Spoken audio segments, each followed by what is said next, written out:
அனைவருக்கும் வணக்கம். இது சாரதி லா ஸ்டடீஸ். சாரதி லா ஸ்டடீஸில் பிஎன்எஸ்ல ஸ்டோலன் ப்ராப்பர்ட்டி, திருடப்பட்ட சொத்து கேள்விப்பட்டிருப்பீங்க. நிறைய இந்த வார்த்தையை அடிக்கடி கேள்விப்பட்டிருப்பீங்க. ஸ்டோலன் ப்ராப்பர்ட்டி சிறு வினாக்களில் கேட்டுக்கிட்டே இருக்கிறாங்க இந்த மாதிரியான ஒரு கொஸ்டினை. நம்மளுடைய சாரதி லா ஸ்டடீஸில் ஒரு வாட்ஸ்அப் குரூப் ஒன்று ரன் ஆகிட்டு இருக்கு. இதில் என்னென்னு ஆசைப்பட்டீங்கன்னா இந்த நம்பருக்கு உங்களுடைய பெயர் மற்றும் ஊரை எனக்கு வாட்ஸ்அப் பண்ணுங்கள். நான் குழுவில் இணைச்சிட்றேன். உங்களுடைய சந்தேகங்களை தீர்க்கும் வண்ணமாகவும் நேரடி பயிற்சி வகுப்புகளுக்கும் இது உதவிகரமாக இருக்கும் நான் நம்புகிறேன். What is stolon property? இந்த ஒரு 5-6 லைனை படித்தா நம்மளுக்கு மிக அற்புதமாக புரிய வந்துடும்.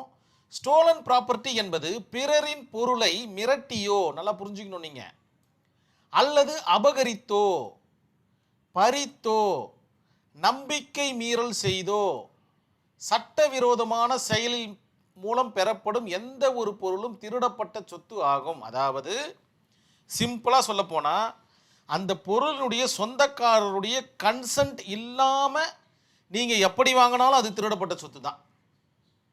உங்களுடைய ஆன்சர் ஷீட்டில் இருக்கிற மாதிரி பார்த்துக்குங்க. அவர்களுடைய இசைவு இருக்கணும். பொருளின் உரிமையாளருடைய இசைவு இருந்து அந்த பொருளை நீங்கள் வாங்கிட்டீங்கன்னா அது நல்ல சொத்து.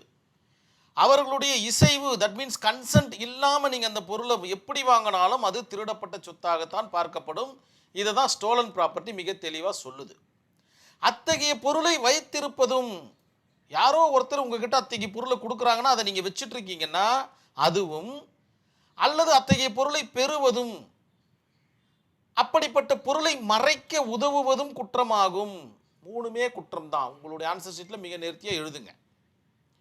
இது மூவபிள் அண்ட் இம்மூவபிள் ப்ராப்பர்ட்டி இரண்டுக்குமே பொருந்தும். அசையும் மற்றும் அசையா சொத்துக்களுக்கும் இது பொருந்தும் என்ற மாதிரி தெளிவான டெஃபினிஷன் கொடுத்துட்டாங்க. உங்களுக்கு மனசில் நிற்கிற மாதிரி ஒரு சின்னதாக ஒரு ஃப்ளோ சார்ட் இருக்குது. உங்களுக்கு புரிகிற மாதிரி இருக்கும் நம்புறேன் நான். ஸ்டோலன் ப்ராப்பர்ட்டி மொத்தம் 2 வகைகளில் இருக்கும். ஒன்று பார்த்தீங்கன்னா மூவபிள் ப்ராப்பர்ட்டி, இன்னொன்று பார்த்தீங்கன்னா இம்மூவபிள் ப்ராப்பர்ட்டி. இன்னும் ஒன்று கூட ஆட் பண்ணிக்கிங்க, டேஞ்சபிள் அண்ட் இன்டேஞ்சபிள் கூட போட்டுக்கலாம். தவறு ஒன்றும் கிடையாது. அது கூட நீங்கள் திருடினீங்கன்னா தவறு தான்.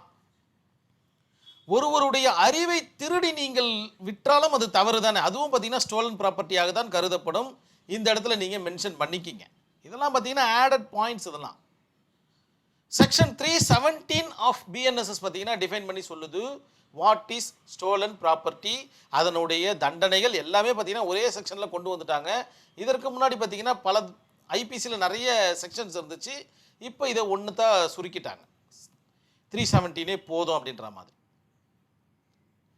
ரெண்டுமே பார்த்தீங்கன்னா ஸ்டோலன் ப்ராப்பர்ட்டியை பற்றி பேசுது. இன்னொன்று பார்த்தீங்கன்னா ஹேவிங் ஸ்டோலன் ப்ராப்பர்ட்டி. இந்த ஸ்டோலன் ப்ராப்பர்ட்டியை வச்சுருந்தீங்கன்னா என்ன மாதிரியான ப்ராப்ளம் வரும் அப்படின்றத ரெண்டுத்தையுமே 317 டிஸ்கஸ் பண்ணுதுன்றதை நினைவில் வச்சுக்கிங்க. ஒரு கேஸ் ஸ்டடி பார்க்கறதுக்கு முன்னாடி இந்த லைனில் என்ன சொல்ல வருதுன்றதை பார்த்துடலாம். சொத்துக்கு உரிய உரிமையாளரிடம் அந்த சொத்து திரும்பியவுடன் அது இனி திருடப்பட்ட சொத்து அல்ல, அதாவது ஸ்டோலன் ப்ராப்பர்ட்டி ஆகாதுன்றதையும் உங்களுடைய ஆன்சர் ஷீட்டில் மிக நேர்த்தியாக எழுதுங்க.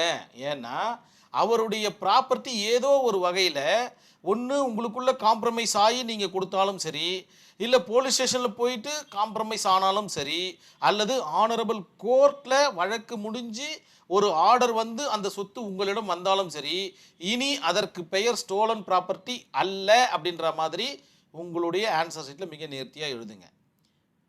ஒரு கேஸ் ஸ்டடி பாருங்கள். Kehan Mehra versus state of Rajasthan. இதற்கு முந்தின வீடியோவில் இது ஃபுல்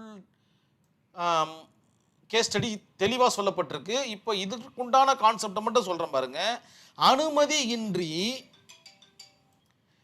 பிறரின் விமானத்தை பயன்படுத்துவதும் ஸ்டோலன் ப்ராப்பர்ட்டி தான் அப்படின்ற மாதிரியான ஒரு விவரத்தை சொல்கிறாங்க. இந்த கேஸ் ஸ்டடி முழுசாக கிரிமினல் ஃபோர்ஸ், அதாவது இதற்கு முந்தின வீடியோவில் இருக்குது, செக் பண்ணிக்கிங்க, எழுதி வச்சுக்கிங்க. இந்த கேஸ் ஸ்டடியை பொறுத்த வரைக்கும் அனுமதியின்றி ஒருவருடைய விமானத்தை எடுப்பது கூட ஸ்டோலன் ப்ராப்பர்ட்டியாகத்தான் கருதப்படும்.